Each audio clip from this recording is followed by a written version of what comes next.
Este día estamos en la palabra del Señor, el libro de Hebreos 4, versículos 12 al 16.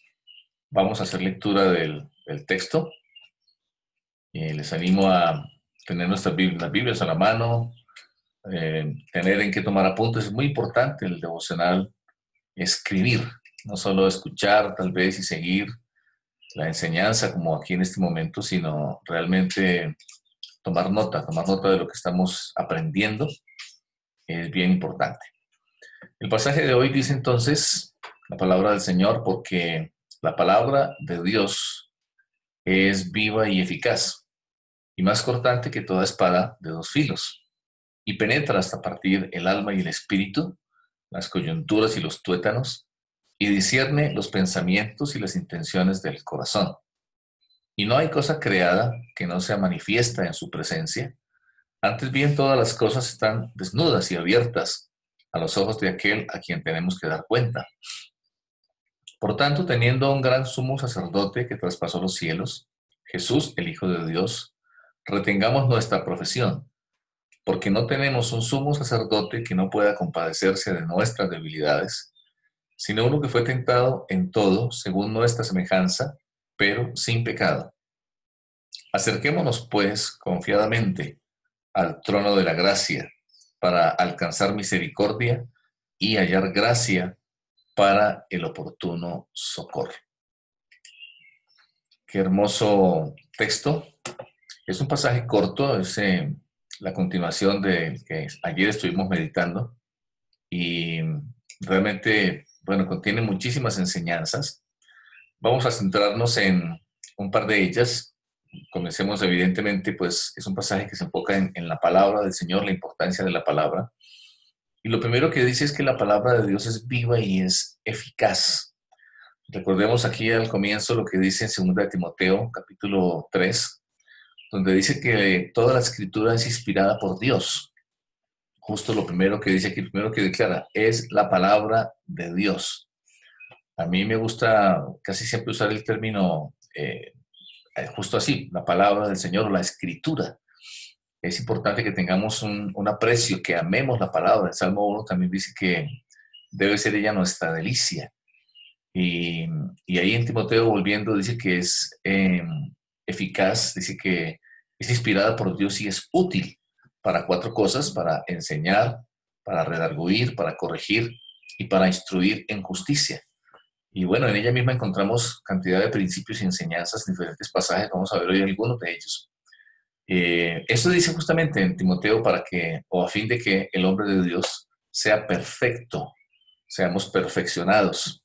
Y dice enteramente preparado para toda buena obra. Es extraordinario lo que dice ahí entonces. Aquí lo dice de esta forma. Hebreos 12 es viva y es eficaz.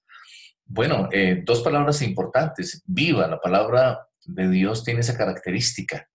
Toda persona que la hemos leído, cualquiera de nosotros, cualquier ser humano, cualquier persona que nos hemos tomado el espacio, nos hemos dado el tiempo, nos hemos dado la oportunidad de venir a ella, la palabra del Señor, nos hemos encontrado con esto, que la palabra es viva.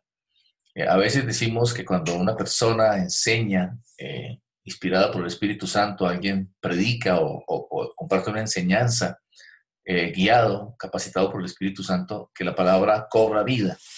Pero realmente sería más acertado decir que la palabra es viva en sí misma y es la palabra la que da vida aún al maestro o al predicador cuando podemos enseñar.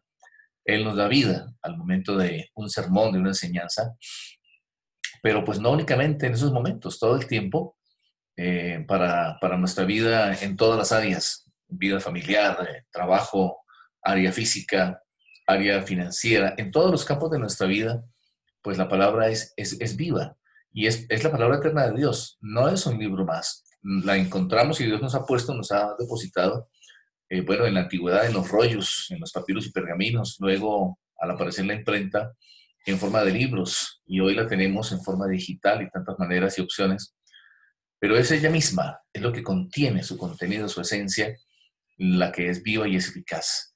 Y es viva porque es Dios mismo, es su palabra, es la expresión, es el aliento mismo de Dios, es la expresión de Él, de su ser, de su grandeza, de su santidad.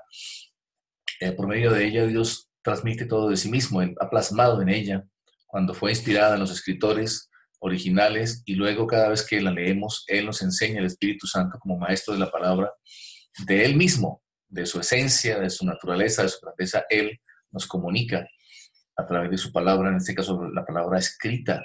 Dice en Primera de Pedro que ella es la palabra profética más segura, la palabra escrita, a la cual dice ahí, hacéis bien en estar atentos, como una antorcha que alumbra en lugar oscuro. Es viva la palabra y es eficaz. Son dos palabras que se complementan, no solo es viva, usemos la comparación con los seres vivos, una planta, un animal, una persona, estamos vivos, pero estar vivo no es necesariamente garantía de que también haya eficacia. Una persona, un ser vivo que cumpla su propósito, que esté viviendo su lugar y su papel, sea una planta produciendo frutos, sea un ser vivo, nosotros viviendo para el propósito de Dios. La eficacia tiene que ver con eso, con que cumplimos el propósito para el cual hemos sido diseñados. Eficaz, también recordemos que dice en la Escritura que la palabra de Dios ella misma es como la lluvia que desciende del cielo y dice que no volverá él vacía, así dice el Señor, no volverá vacía mi palabra. Cada vez que Él la envía, dice, hará aquello para que la envíe. Todo esto tiene que ver con la palabra del Señor. Y entonces dice por eso que hace aquí la analogía que es como una espada de dos filos. Es más cortante, dice, más cortante que una espada de dos filos y penetra hasta partir el alma y el espíritu, las coyunturas y los tuétanos y discierne los pensamientos y las intenciones del corazón. La palabra de Dios le compara aquí a una espada. Otra comparación a la espada la encontramos en Efesios 6, recordemos cuando habla de la armadura de Dios. En otro sentido, la palabra es la espada del espíritu. Y eso tiene algunas implicaciones en la guerra espiritual, en la lucha. Acá tiene más un sentido, aunque usa el término espada, casi como si fuera un bisturí, porque habla de que penetra, y penetra más allá de nuestro cuerpo, de nuestro físico, habla de las coyunturas y los tuétanos, pero va, dice, hasta el alma y el espíritu, habla de nuestra área inmaterial, y de las dos partes, el espíritu y el alma. En el texto original usa diferentes palabras para describir el alma y el espíritu, no son lo mismo, es parte de nuestra parte, repito, inmaterial, pero cuando habla de espíritu, neuma, mientras que el alma, psique, en el griego, son diferentes palabras que describen diferentes partes de nuestro ser interior. En nuestra alma entendemos que incluye la mente, las emociones, la voluntad, ahí está la personalidad, ahí está nuestro carácter, y el espíritu, en cambio, es esa parte que nos conecta con Dios, esa parte que va más allá aún de la parte solamente, digamos, mental, intelectual, volitiva, emocional. Y era que Dios nos dio esa parte que nos puso cuando nos creó a su imagen y semejanza, para tener esa capacidad de tener un relacionamiento con Él, de poder conocerlo, poder entender, poder discernir, poder recibir revelación. En el Espíritu está la intuición, podemos intuir, percibir a Dios, está la conciencia, esa capacidad de distinguir el bien y el mal, y está la comunión, la capacidad de tener intimidad con Dios. Hasta allá, hasta lo más profundo, penetra la palabra del Señor. Y entonces discierne, dice, los pensamientos y las intenciones del corazón. Uno de los pasajes que me gustaría que por un momento veamos en relación con todo esto es el Salmo 119. Contiene cosas muy hermosas. Quisiera tomar algunas de las frases del Salmo 119. Lo primero que en el versículo 1 comienza diciendo, el Salmo 119 acerca de la palabra dice, bienaventurados los perfectos de camino. Quiero tratar de ir poniendo aquí. Y lo que voy leyendo dice, bueno, Salmo 119, por aquí, trato de irles poniendo y que leamos. Repito, el 1 y el 2. Lo primero que dice es bienaventurados. Hagamos relación y conectemos con el Salmo 1, que también dice, bienaventurado el varón, que no anduvo en consejo de malos, que no estuvo en camino de pecadores, ni en silla de escarnecedores se ha sentado, sino que en la ley de Jehová está su delicia, y en su ley medita de día y de noche. Entonces la palabra bienaventuranza, ¿verdad? Salmo 1, Salmo 119, Bueno, el versículo 1, el versículo 2, bienaventurados los que guardan tus testimonios. Otro de los apartes en el Salmo 119, el versículo 5 y el 6, dice, ojalá fuesen ordenados mis caminos para guardar tus estatutos. Esa directa relación que hay entre la palabra, los estatutos, aquí usa la palabra estatutos del Señor y nuestro camino, y la posibilidad o la forma de ordenar nuestro camino. Va más allá de solo una buena moral, ¿no? Una persona puede ordenar su camino en el sentido de tener una buena moral, pero aquí va mucho más allá. Es la palabra de Dios escrita que nos revela, que nos enseña, que ordena nuestro camino, que transforma nuestra vida. Y el versículo 6 dice, entonces no sería yo avergonzado cuando atendiese todos tus mandamientos.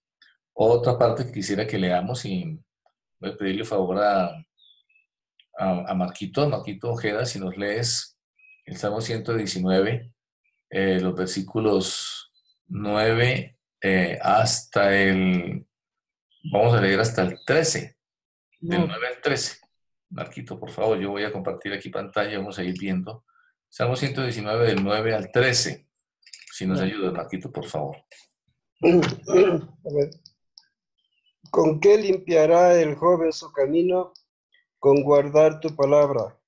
Con todo mi corazón te he buscado. No me dejes desviarme de tus mandamientos. En mi corazón he guardado tus dichos para no pecar contra ti. Bendito tú, oh Jehová, enséñame tus estatutos. Con mis labios he contado todos los juicios de tu boca. Gracias, Marquito.